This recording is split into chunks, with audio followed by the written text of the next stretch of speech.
Well, happy Monday, everybody. It's been a very eventful couple of 48 hours, right, Mike? Yeah, I know you're shaking your head 48 right now. years, I've never seen anything like that. I did not expect it. It caught me off guard. I couldn't believe what I was looking at on Saturday. And then what's happened since then explains a lot of things, but we're going to get into all that. We absolutely are going to get into all of that in this week's Ask Mike. Courtney Mims alongside Mike Irwin. If you don't know what we're talking about, Arkansas on Sunday fired offensive coordinator Dan Enos, and they are promoting wide receivers coach Kenny Guyton to be the primary offensive play caller moving forward throughout the rest of the season. So there you go. You're all caught up. Let's get into it. The first question is from Luke Skywalker. That's a good one. Who wants to know, do you think this was desperation by Pittman to appease the angry mob, or do you think Enos was truly the problem? Just wanting to know your opinion.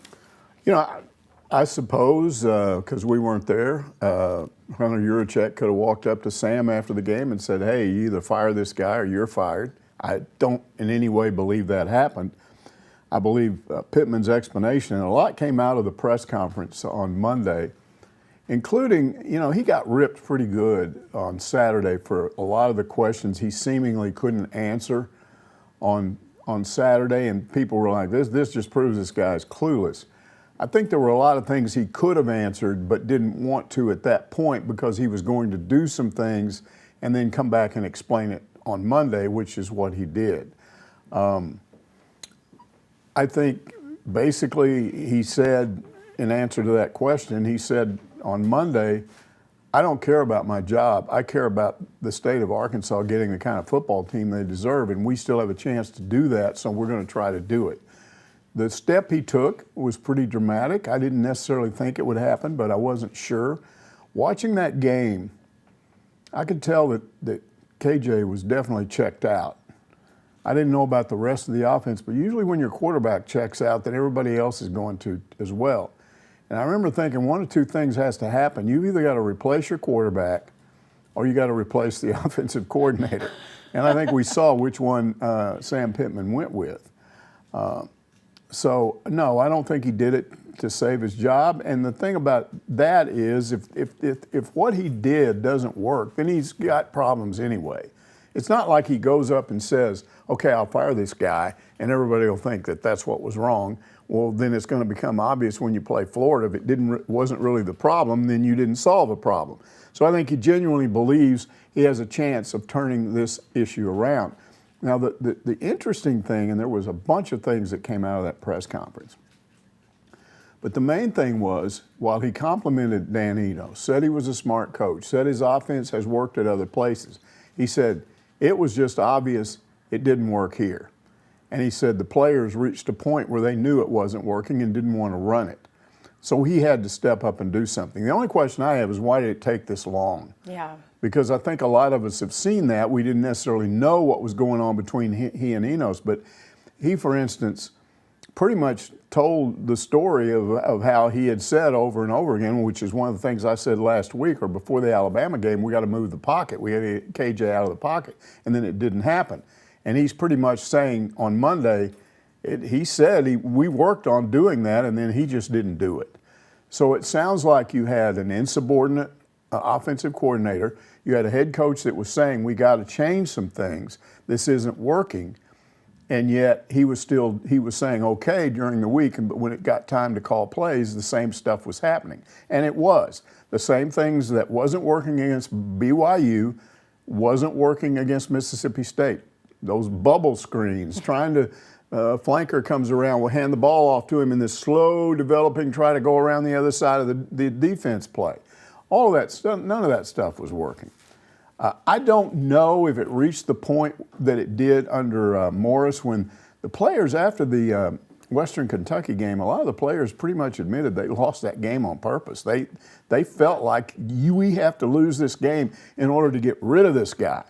So were those offensive guys out there going, okay, we're willing to lose this game in order to get rid of this coordinator? I don't know if it went that far, but Pittman pretty much implied he lost the offense. They didn't believe in him anymore. And you could see how well things were going on the other side of the ball.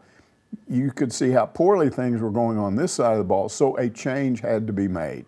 So Yeah, I think that's why he did it. Whether it'll work or not, we're going to find out in a little less than 2 weeks. But if he's right, and you make some changes to the offense with the way the defense is playing, maybe they got a shot at winning these games. But it was pretty clear if you can't beat Mississippi State, who has the worst secondary in the SEC, and you couldn't even throw the ball on those guys, then something had to happen. Yeah, their pass defense ranks 114th nationally going into that matchup. It clearly, they had some issues. Mike, the most telling soundbite of that press conference for me was when he said, it looked like the offense just didn't want to be out there. And even I was on the headset going, what are we doing? Right? If Sam Pittman's saying that, if you could see him on the sideline going, what are we doing? Something had to change. And you said it after his press conference on Saturday when he was asked, would you make changes, personnel staff changes on the bye week? And he said, I don't want to answer that question right now. You said it. You were like, there's something coming. That sounds like he's getting ready to do something. Whether it works or not, like you said, we'll find out. Tired of Hogs sucking asks, what kind of That's offense? a new guy, bro. This is the first time we've had him.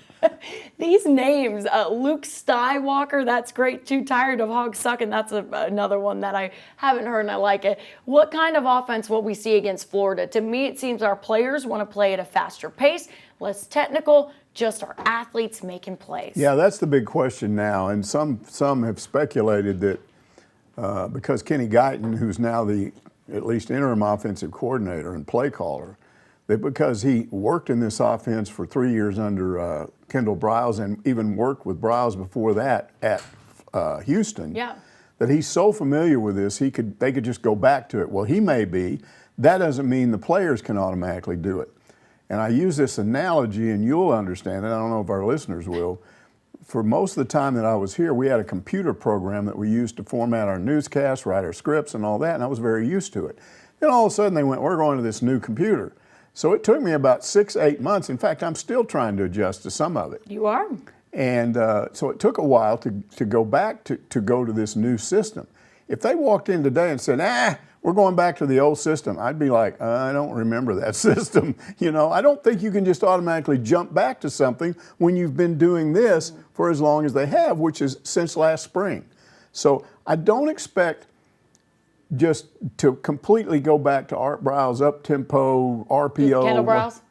Art Briles, Kendall Briles. I got Art Briles on there. There you go, right. Kendall Briles, RPO, up-tempo offense.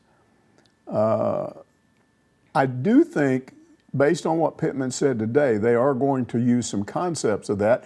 Number one, he talked about we've been throwing something like 18 passes I think it was 29 pocket passes. Okay, how many pocket passes? And he said we're not going to do more than 8. Yeah, 8 to 10, yeah. So they're going to move KJ out of the pocket. And this time I assume they'll do it because he's now I hope so. He's going to be collaborating with Kenny Guyton. He's not just turning the whole thing over to him. He's going to get more involved. So I assume that's correct. So we know that's going to change. What he talked about was ditching a bunch of these plays. Well, to me, this is like a no-brainer. It's not even hard to figure out. You've got these guys that cut up all this video. And they put it on computers. So show me all the plays that worked this year, over 10 yards. You look at that. Show me all the plays that didn't work, over 10 yards. You analyze them. You find the ones that consistently worked, the ones that consistently didn't work, and you just get rid of those and go with what. This is what I kept saying the entire time that we've gone through this now 6 games in the SEC. It was like, did you not see that wasn't working? Why did you go back to it? I go back to the most telling thing that happened was the first 2 field goals against Alabama. They went down, bogged down in the red zone, but they did move the ball, got into the red zone, kicked field goals, and then they went through 6 straight 3-and-outs. And then all of a sudden, at the end of the third quarter, you had these 2 ball-controlled drives, 9 plays, 12 plays, or whatever, 77 yards, 69 yards for touchdowns, and you're like, what was going on when it wasn't working that you suddenly decided to make it work, and then we get back into the Mississippi State game, and they're not doing that anymore. They just abandoned it. It was like, you just don't seem to have this thing in your head where you remember what worked and what didn't work. So I think a lot of it is going to be that. Just go with what works. Yeah. But I think there'll be some changes too.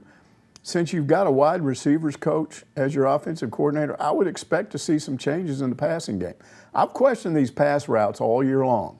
I got to believe that we're going to see different plays or different pass routes within plays, something designed. There was a play I saw on the internet. It looked like DJ's breakdown, only it wasn't DJ. It was somebody that put it up on the internet.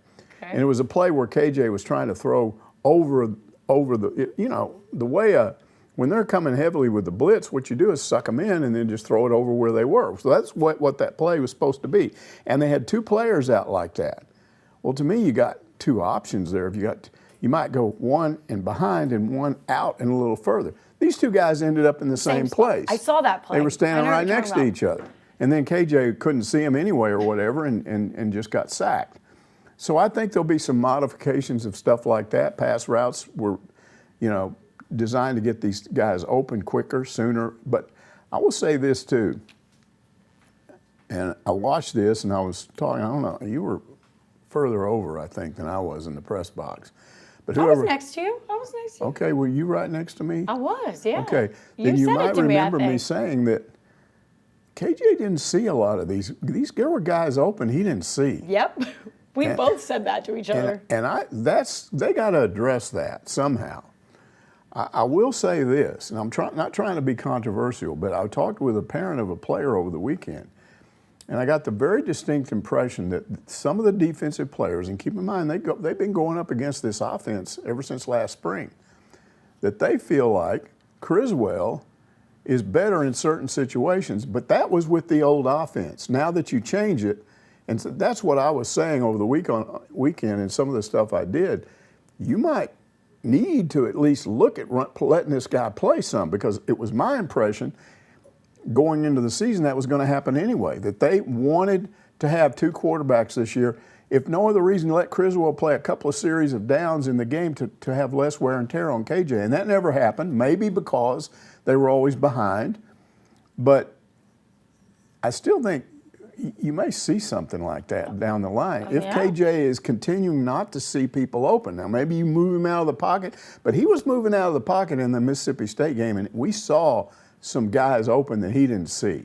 So they got to address that. It may be something as simple as he was totally unmotivated, playing for the guy he didn't want to play for. You take that guy out of the mix, put Guyton in there, and all of a sudden he's fired up again. Well, you got to love that Kenny Guyton, as a former QB, he's also going to, we asked Sam Pittman, because I had a lot of people on my Twitter go, Courtney, who is going to be the quarterback's coach now? And we asked Sam Pittman to clarify, or Jacob Morris did in the press conference today, and Sam Pittman said, it is going to be Kenny Guyton. He's going to take over the quarterback's coaching responsibilities as well. You got to love that. I mean, KJ maybe will gain more confidence being under him. I don't know. The bottom line is it's either going to work or it's not. In a little less than 2 weeks, we're going to find out. That's the way this. We could talk about this for an hour, but that's what it boils down to. Does this change the offense? And we will see. Well, like Brandon Marcello said, who broke the news just yesterday, we did an interview with him, and he said this was a perfect time to do it, right? The bye week, because you have time, a little more than you normally would, to see if this works or not in practice. So a little bit extra time to prepare. Walt Gates says when things are bad, sometimes a change, even drastic, can jumpstart an offense.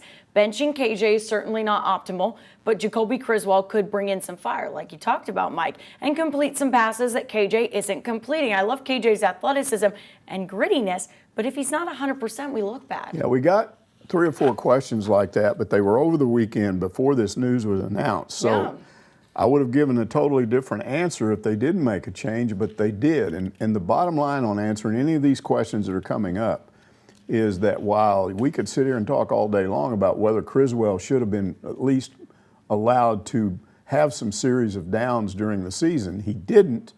And based on this change of coordinators, I don't think it's going to happen. It's not going to happen unless the Florida game they don't improve in the Florida game. You don't think if KJ comes out a little flat in that Florida game that they could possibly maybe put in Jacoby? Maybe, but You know, Sam Pittman was pretty emphatic when he was asked after the game if they ever considered putting Criswell in. He said, no, we never talked about it. So I don't think that was an issue between he and Enos. Maybe part of why KJ was playing a little bit out of sorts is because he wasn't very happy with what was going on. Yes, based on what Pittman said on Monday, it sort of explains that. It's not KJ just suddenly not being any good.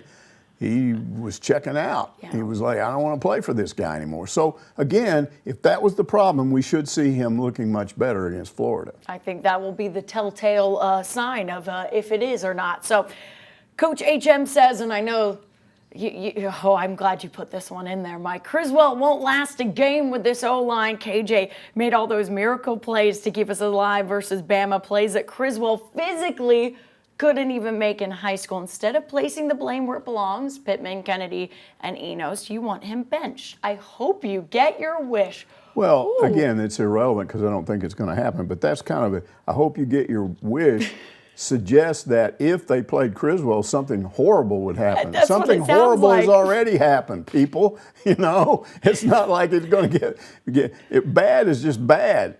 So I hope you get your wish is very like, oh, okay, thank you. Well, yeah, if I get my wish and then it's going to get really bad. Yeah, it's already bad. So, but it's irrelevant. I don't think it's going to happen. Yeah, and somebody made the point as well, or maybe you made the point to me, Mike. Sometimes getting a guy in there like Criswell can just motivate someone like KJ to say, my job isn't set in stone. I'm not, you know, I can get outplayed. I can get my job taken away from me. When I was in high school, our head coach had a talk with all the starters. He got us all off because most of the time, if you started on offense, you started on defense. We only had 38 guys on our team. So if you were one of the 11, you probably were at least 9 of the 11 started on defense too. But he got us all over there by ourselves, and he said, every one of you guys is the starter right now because I have looked at you and determined that you're the best guy on the team at that position. If I ever start wondering if that's the case, I will make a change just to see if I'm correct or not. And so don't take it personal, but you don't have a lock on this job. Yeah. You've just got this job as long as I think there's nobody better than you that can do it. So that's what I've always thought about. I just don't think anybody's sacrosanct. I understand loyalty to KJ and all that. Yeah. And again, I hesitate to talk about all this because I don't think there's going to be a change, but I do think this idea that somebody can't be replaced when things are as bad as they are, and if there is a suggestion that he might have fit this offense better, I mean, if they had done something 6 weeks ago, maybe this offense would have worked with Criswell. We just don't know. You never know when you don't get a chance to see something. Absolutely, and we even said it during spring and fall, and we liked how Criswell looked. I mean, even Sam Pittman liked how Criswell looked. Some of the defensive players apparently felt that way. Yeah, so I mean, you hate to say that maybe there is a moment where you should have put him in for a couple of snaps and seen how it goes and maybe gone from there. But like you said, hesitate to talk about it because we don't think it's going to happen. Now. Yeah, exactly. Joseph Newsom asks, am I the only one who noticed something very different about KJ Jefferson on Saturday? I've never seen him struggle like that for an entire game. No, I think everybody noticed it. The issue was why was it happening? And again, this press conference was very enlightening because again, what Sam basically said was he lost confidence in this offense, therefore he lost confidence in his position coach, and that's why he looked the way he did. Again, we'll say it one more time. Okay, if he's right about that, then everything will be different against Florida. We'll see. I hesitate to say anything about that because we will see how all these changes play out, right? I wish we could go to practice this week and see what was going on, but we don't have any practice availability this week. So I wonder why. That's a good question, Mike Irwin. I wonder why as well. No, they usually don't let us go in there in the off week. They don't. But for this week, I totally understand that. No, we're not letting them in for this week. That'll do, Pig says, and I love that name as well. You have some great names on this show, Mike. I am worried about KJ Jefferson. He's not playing like himself. He's playing like a man with a concussion. Ooh, he's throwing to nobody, confused on routes. How often do they check for a concussion, and what is the protocol? Do they have to be hurt in the field before they are examined? Okay, you got a team trainer that's got to be one of the number one things he's trained in is to look for concussions. It's almost unfathomable that KJ would have a concussion and they wouldn't know about it. Well, if they're even displaying signs, they do get checked. They do get checked. So again, I can see where that might have been a theory during the game, but I think we've explained it. Pittman explained it. It wasn't concussion. It was, I'm tired of this offense. Yeah, I think he was like, hey, can we make a change? I don't like this anymore. Yeah, I don't like exactly. it. And again, to say to him, if he was displaying any signs at all, even remotely a little bit, they would check him immediately. Sure. That's just what they're trained to do. Pork has, Mike, I love these names today. Who gets fired first, Sam or Jimbo? Okay, I'm not sure either one of them gets fired this season. I don't know. Let's start with Jimbo because we got an Aggie working. We got an Aggie here, yeah, right next door to us, and he keeps us updated on all the stuff.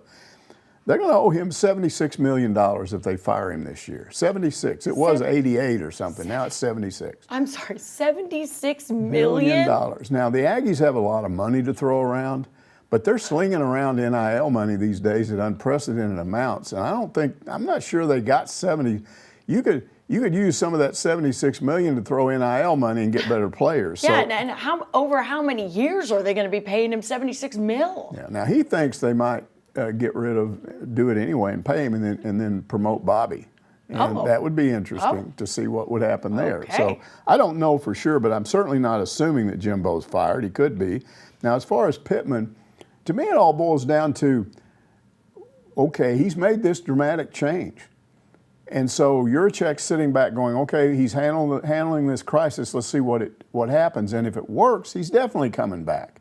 If they win even 3 of the last 4 games, he's coming back. Yeah.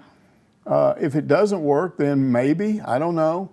They owe him I've been checking into the buyout, and the buyout for him is a lot more than people think. It could be up $8, $9, $10 million. Oh. So you combine that with what they already had to pay 2 previous coaches. You can't just keep firing coaches and doing buyouts. No. So I think that might definitely be a factor. I think Yurachek probably wants to keep him. I think what would have to happen is he would have to have a plan. Okay, here's my offensive coordinator. Yes, I made a mistake with Enos. We corrected it. Things did get somewhat better. And now I'm going to go get this guy, and we're going to handle this problem with the offensive line. We're going to do this, and this. He's got some things going for him too. People that say, well, you could go fire him and go get somebody else and keep Travis Williams. Sure. How many coaches do you know that you call them up and say, hey, would you like to come to coach here? Well, I don't know, maybe. Yeah, well, okay. Well, we'll offer you the job, but you got to keep our defensive staff. They're not going to do that. No. They bring in their own staff. The only guy that might do that is Gus, and there's been a lot of talk about that on the internet over the weekend because I guess Travis Williams was Gus's defensive coordinator. Yes, yeah. And At he even UCF. recommended him for the job or something. Correct. So some people are saying, well, hey, Yurachek could get rid of Sam and keep Travis Williams by bringing Gus in, who already is familiar with him. In fact, some would argue that's what's wrong with Central Florida right now, is their defense is not any good. That's true. They lost Travis Williams. So maybe you could sort of say that, but to anybody that thinks Gus is coming back here, here's what I would say. I'm going to say this as clearly as I know how to say it. Springdale people love Gus. Gus. The boosters that were behind this guy found out does he really want to come home? Okay, first of all, I would just say this because I talked about how I learned a lot more after the Nut Malzahn Mustang fiasco after it was over than I knew at the time because people will come forward 2 or 3 years later and tell you things. Mm-hmm. And it's my opinion that Gus Malzahn had as much or more to do with all that stuff that went wrong as Houston Nutt. He probably is more to blame for what happened. So there's that.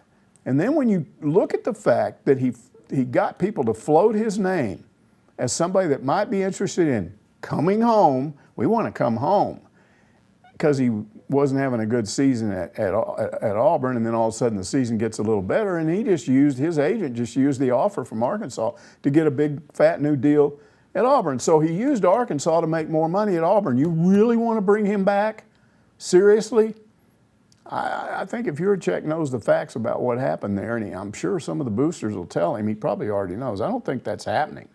But I don't know. He might like Travis Williams so much. He was, to me, rather than doing that, I just hired Travis Williams. Right? I mean, you're like, nah, this guy's pretty good. That would be the best way to ensure that he's still here is if you make him the head coach. That's true. That's true. I mean, I don't know how fans would take that, but we'll see. I mean, that was the whole thing is that you hire a head coach without head coaching experience. I know a lot of fans were like, yeah, I'm not serious about that. Yeah. But the thing about it is, I don't see them hiring Gus to keep Travis Williams. I don't see and my that point happening is, either. I think that's one reason Pittman would stay, is that Yurachek would go, okay, you got it going on the defensive side. Now we just need to make that same change in the offense and we'll be okay. I think you're exactly right about that. And especially when you look at what Pittman said in the press conference, he said, you know, I've already had calls about the OC job. I'm not ready to deal with that just yet. That kind of the way, the confidence he's talking about that, people calling him for the job, makes it seem like they know that he will be there next year. Yeah, and that, another thing in his favor is they have not lost a single commitment yet. No. And they have a pretty good recruiting class going, and nobody's decommitted yet. No, and Pittman talked about keeping that relationship going, and we talked with all the recruits about letting go of Enos, and they all seem good. So there are some reasons to believe he might be here next year. There's definitely reason to believe he might be here next year. Blood Red Hog asks, was that it for Sam? Before the game, I figured Enos was gone after the season, but that assumed a win. Now everything has changed. I really think a big part of this answering this question is for me to say, watch what happens in the Florida game. Okay. Because they're still bowl eligible. As long as they're bowl eligible, I'm not going to say this guy is gone, because if they keep winning and stay bowl eligible, no, he's not gone. So to answer your question, ask it again next week after the Florida game if they lose. Yeah, there's a lot of things going for them into that Florida game because it was announced today. I said next week, it's 2 weeks. It's 2 weeks, but going into that Florida game, it's an 11 a.m. kickoff, Mike, in the swamp when they've decided to do a blackout. Yeah. Florida weather with all black. You're wearing all black in the sun, the heat of the day in Florida. When was the last time they had an 11 o'clock game? I would assume they don't like 11 o'clock games. Well, they don't like, especially in the swamp when they've decided they're going to do a blackout. Yeah. Maybe it won't be hot that day. Well, Mike, it's Florida. Well, but it's October. Oh, no, it's still hot in Florida in October. Trust me. As someone who went there, I would not want to be wearing all black to a football game in October. Okay, you know better than me. Or November. It's the first week in November. It'll be November. But, no, that actually plays in the Razorbacks' favor there. Razor Alex 88 says, each game is like having a tooth pulled without anesthesia. Razor Alex, you crack me up with your questions. But today was the worst. I usually keep things in proper perspective, but today left me angry. Enough is enough. Changes must be made in the near future. My pitchfork for Sam is not out just yet. I'll give him one more year, but definitely out for Coach Kennedy and Dan Enos. I assume this was before Dan Enos was fired, right? Yeah. This is what came to mind when I read this. Years ago, when all this nut stuff was going on, Hogville was one of the places where they didn't like Houston Nutt. They were ripping him every week. And on the forums? Yeah, on the forums. Okay. And they would consistently do polls. And I'd read these things, and every day there was a new poll. Do you support Houston Nutt? And it was like 8%. 92% wanted him gone, and 8% said he should stay. They need to do the polls again. But it was just that way every week. So there was a guy that was a member of Hogville, and he called me up on the phone because he knew that my wife at one time had been a political consultant for Republicans, and she had gone through these people to do a proper poll, not just some internet poll. Oh, wow. And he said to me, I suspect that these polls are off, and I would like to see what a real poll is. He said, do you think there's something? I said, there's absolutely something to that if you are willing to pay for it. And he was. So I talked to my wife, she gave him the name of the best polling company she knew of in the state, and he paid to have a poll to find out. There was a number of questions, but one of them was the support for Houston Nutt. No way. Yeah. What? And it was an accurate poll because it sampled the entire, got a sample of the fan base everywhere, not just internet people. Okay, so keep in mind, Nutt had 8% support, right? Yeah. Okay, what do you think the poll showed? Well, the way you're setting up the story, it probably showed that he had more support than 8%. Maybe 40. Try 68% as opposed to 8. Still more than half the fans That supported. much? Yes. So this shows you that the internet does not always reflect what's going on out there. First of all, more and more people every year are going to the internet, at least through Facebook, some of them Twitter. So yes, it's getting harder to find somebody that's completely off of social media. But still, most people on social media don't post. They wouldn't vote in a poll like that. Yeah. So you're not getting an accurate picture of what's out there just by reading stuff all the time. And so again, this is one of those things where I wish there was a poll.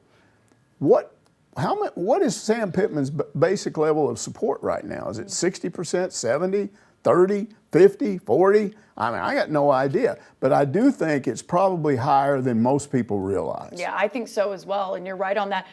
I wish that guy would come out of the woodworks and pay for another poll. Maybe he's broke now. I don't know. Okay, but I'm telling you, it cost him a lot of money. No way. That's so. You've never told me that story. That is hilarious. I respect for that guy who did that. Respect for him.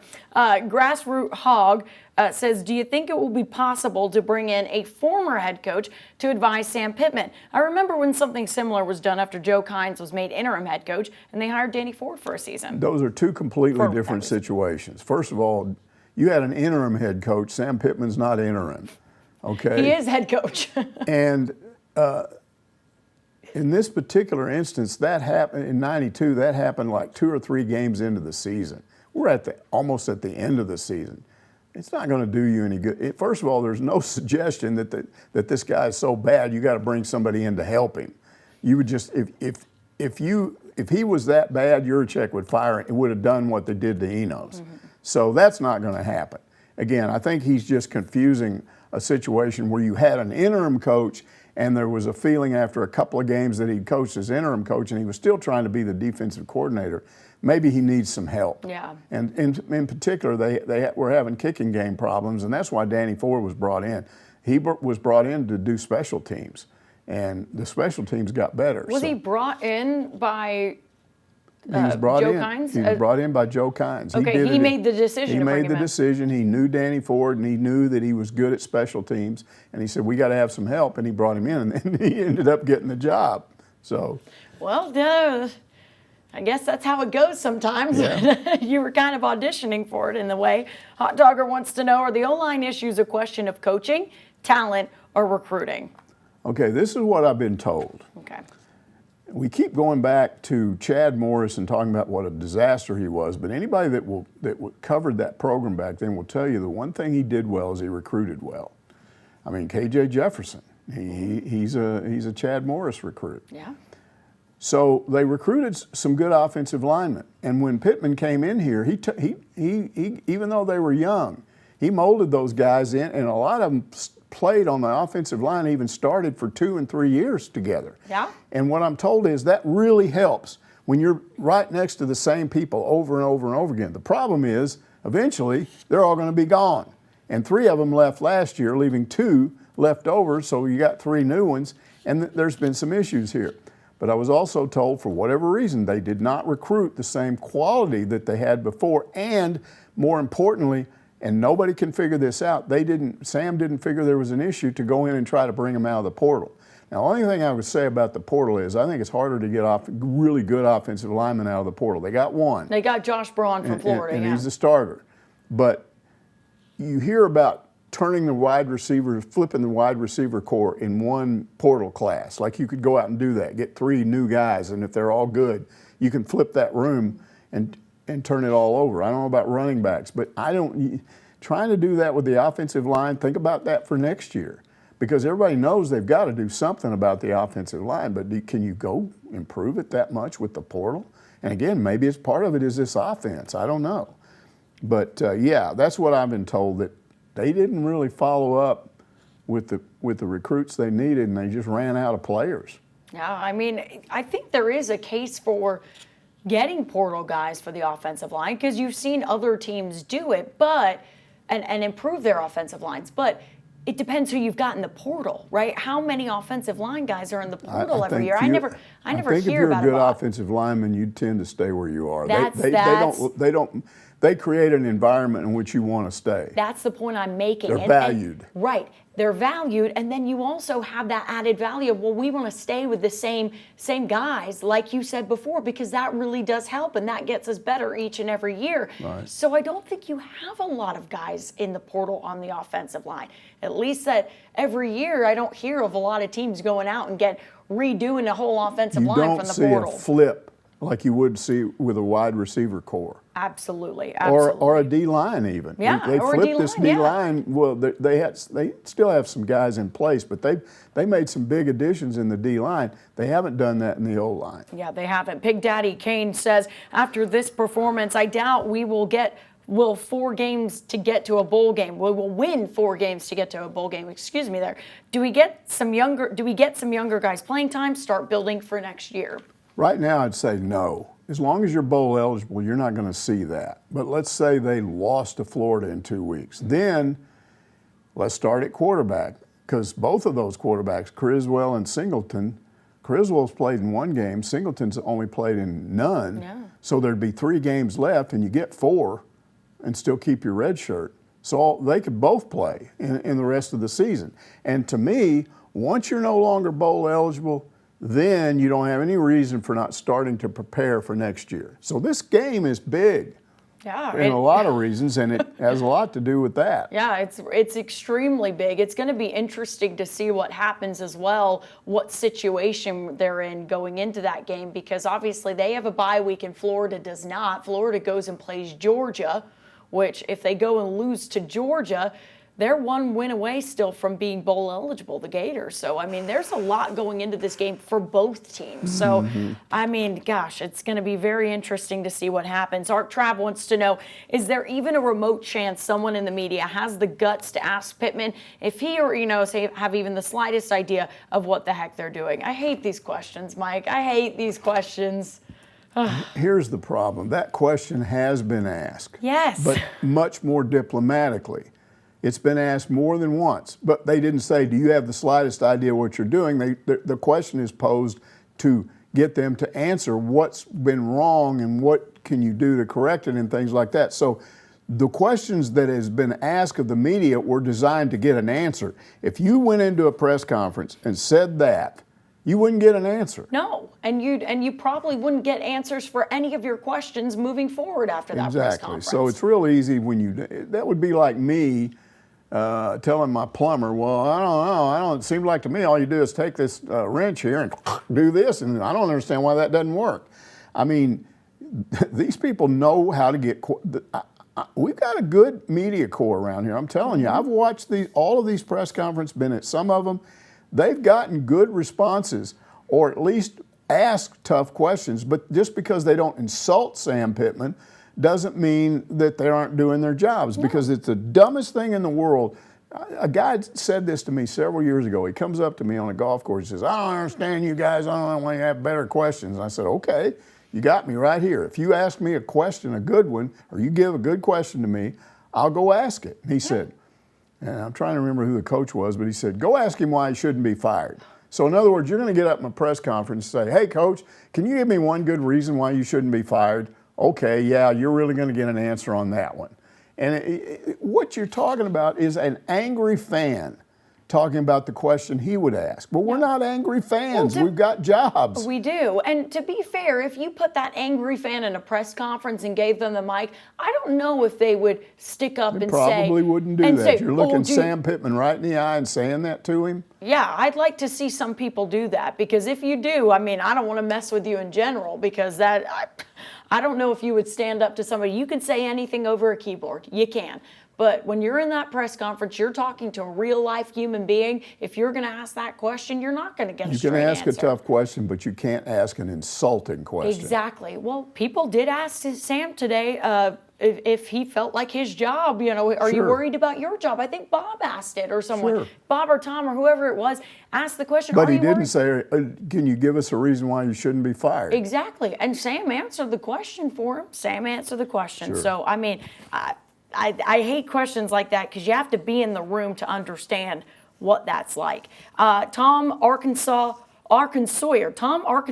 wants to know, do you think Coach Pittman has lost some of the fire in the belly that is so necessary to be an SEC head coach? It seems since he switched agents to Sexton and got the big payday, the demeanor that made him so affable to the fan base has been less and less and less. No, we keep getting this, and there are people out there that believe it. I don't think because he got a new contract and more money, I don't think it changed who he was. I don't think it made him lazy or any of that stuff. He talked pretty openly on Monday about some of the things that he's going to have to change. And one of them was, again, if I can describe it, Frank Broyles was a CEO type head coach. He didn't go around and just sit around and mess with on a day-to-day basis with his coordinators. What he did is if the coordinator wasn't doing their job, he did what just happened. He fired them. Now he might not fire them off the staff. He just moved them to another. Okay, you're now the running backs coach, but you're not the coordinator anymore. I'm making this person the coordinator. So he would get involved when he had to. And I think Sam was admitting today there have been times when he let some situation go too long. In other words, this whole business of the offense, and we need to do this. Yeah, okay, we'll work on it, but I'm not going to do it. And I think what he was saying is no longer is that going to happen. I mean, he's made a point today on Monday. I keep saying today because that's when we tape it. Yeah. He made a point that he's going to be actively involved in the play calling. It doesn't mean he's sitting there every play going, okay, now let's call it. But he's not going to just sit there and let Guyton do something that's wacky and that he doesn't think is right. He said about the run game, right? He said that there's going to be some areas to help with the run game. Sure. So I think he's admitting that he was a little too lax with his coaches, in season, during games, reluctant to step in and say, wait a minute. Now, he did that some the first 2 years. I remember one game in particular, it might have been that game against Penn State, the bowl game, in which he came out at halftime and talked to the reporter on the sideline and said, we got to start running the ball. We're trying to throw it too much. And they did, and it worked. So he was doing some of that early on, and I don't know why he backed off, but I think you will see a change in this guy. I think you're going to. And again, I don't think he's as indecisive or clueless as a lot of fans think he is. I think, again, he didn't want to say certain things because some gears were turning in his head. And if you're smart, you don't go in press conferences and just throw everything out there and regurgitate everything that's going on. You wait till the appropriate time. Yeah, and Hunter Yurachek, his boss, is in the back of every press conference watching. I mean, you don't want to say something in front of your boss that maybe he goes, why'd you say that? Why'd you, right. He's being very pointed with his answers, I think. I think that's a good point. Mike G.A. Hogg asks, can you tell us why there are so many people allowed on college football field sidelines during a game? I'm surprised we don't hear about injuries to both bystanders or players pulling hamstrings or worse, injuries trying to avoid a collision. I only talk about Arkansas and their policies, but years ago it was much stricter. You pretty much, when I first came here, you pretty much had to have a camera to be down there. And because I went down there a lot just to watch, but I'd take a camera with me just so that I wouldn't get booted off. They have that policy at other places too. Yeah. It's relaxed almost everywhere now, and they're allowing more people down there, and these are mostly boosters that don't have seats or for whatever reason, and they bring I want to get my son down there on the sidelines to be next to the players. And the guy's got so much money, you hesitate to say no. If you ask most of the photographers, the people that are actually down there working, they would say, yeah, get them out of there.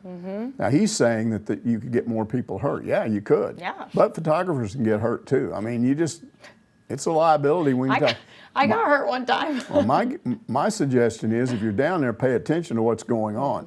I've shot sideline video at high school games and college games for 52 years. This is my 52nd year. I've never been hit. I've never been run over, knocked down. Really? Yes, I've never been knocked down because I pay attention to what's going on. And if they even look like they're coming at me, I pull my lens back wide and I start backing up way before they get there. Yeah. You can still see them. They're a little further back in the picture, but I don't just stand there like a goober going, oh, I got a great shot. Wham, they knock you back. You got to anticipate. Yeah, I was doing a hit on the sideline one time, and my back was to the field. My photographer didn't let me know, and I got whacked. Same thing happened to SEC Network reporter Laura Rutledge. There's that video of her getting trucked because she has her back to the action, and she gets trucked. It does happen. I've seen it happen. If they told me as a sideline reporter I need the game in the background, I said, you're going to see the crowd in the background. I want to be able to see what's in front of me. Yeah, sometimes you don't have that option. Nobody's going to come out of the stands and run over me, but there's some guys out there on the field that might, so I want to see them. Well, you know, sometimes it'd be nice to have a photographer there going, hey, you're going to get run over, but no one lets you know sometimes. So I do agree with KJ Hog. There is way too many people. But it's not going to change. I'm just telling you, it's not. No, it's like that, and it's like that everywhere. I mean, you can't avoid it. It's like that every single place I've covered. It's sidelines. It's all about money. We talked about money last week. All about money, and some sidelines, LSU's is tiny. Like, it's hard. You can hardly move back and forth. I mean, it's a little crazy. Mousetown asks, can you elaborate on the conversation that you had with the legendary Earl Campbell last week? He's the only ex-Longhorn I know that Razorback fans actually admire. Oh. Yeah, he came out to speak. He and his son Tyler came out to speak to the Bentonville West football team after practice, and we got a chance to talk to him quite a bit before that and then after the speech. A super guy. I was really inspired by his son, who at one time when he was in high school, he was like the #2 recruit in the state of Texas, and everybody was recruiting him, and he went out and got a DUI, and Earl, his dad, called him in and said, you are going to call every one of these 8 coaches that have offered you scholarships that you were considering, and you're going to tell them you're not coming because you're going to go into rehab, and after that, you're going to go to a JUCO. So he ended up being JUCO when he could have had a scholarship to any one of 5 or 6 Power 5 big-name schools because of the mistake he made. But he said, my dad saved me when he did that. And he was there basically telling all of those kids, and I loved what he said. He said, I don't know any of you, but I've been where you are. And he said, there are some of you that need to turn your attitude around. I know what you're up to. You think I'm playing football, I can do this. Now you can't do that. You need to be rerouted down the right path. So he had a great motivational speech to them. Then Earl got up, but they'd already showed Earl's highlights on the video board out there at the stadium where they were. So they're sitting there and they're watching. And you could tell at the start, they'd never heard of Earl Campbell. They started looking at some of these plays and like, whoa. So afterward, they were just mobbing him. He was assigning everything, hats, socks, everything, just anything you could write your name on. So that was all great. Now, I got a chance to talk to him because I said 2 things to him. I said, you had a bad habit of beating teams that I covered. I said, when I was in Lufkin, I was covering a Nacogdoches team, and you guys at John Tyler came down and beat the crap out of them one day, and it was really bad for my local coverage. And he started laughing, and I said, and then I popped up like 4 years later, and I'm covering Arkansas in '77, the best team I ever covered at this school, and you came in here and beat them. And I said, you did it on a stupid screen pass. And I said, I was standing there when it happened. He said, yeah, I scored on that screen pass. I said, no, you didn't. I said, I was 10 yards away, right at the back of the end zone. I saw it clearly. You came down and you were that short. And he goes, well, okay, if you say so. Oh, nice, Mike. And then we started talking about Mean Joe Green. Because I went to North Texas State, and I was in a dorm next to the athletic dorm, and they had a volleyball court out in the middle of called the quads. There were 4 dorms. And they came in one night after a game, and they were drunk playing volleyball, these football players. Oh, wow. And they were making noise at 2 o'clock in the morning. This one dumb guy next to me in the room next to me opens his window and yells at him. Joe Green came up the stairs, found that guy, took him, turned him upside down, put him in a 55-gallon trash can at the top of the stairs, turned it over, and rolled it down the stairs. What? Yes. So I told him that story, and he said, he did something like that to me one time. He said they were off somewhere, a bunch of NFL players were at some conference or something, and he said they were all going to go eat. And he said, I was tired, I wanted to stay in my room and sleep. So he said, I left my door cracked open because I didn't want to have to get up and answer it if somebody came to the door. And he said, apparently, the guys all got together, and Joe Green said, well, where's Earl Campbell? And he said, well, he's tired. Well, he's not going to get away with that. And he said, next thing I know, he busts into my room, pulls me out of bed, makes me put my clothes on, and forces me down to go to dinner. Oh, my goodness. So we had fun with our Joe Green stories. But I really enjoyed talking to him, and he's a super guy. And the message that they're going around doing this to high schools everywhere, the message that they pass along to these high school kids is really, really good. Yeah, I'm jealous that you got to go. I should have come in on my day off just to hang out with you guys, because that would have been a fun experience for me as well. And it's a perfect way to end our show today. That's going to do it for this week's Ask Mike. We'll see you next Monday to answer more of your questions.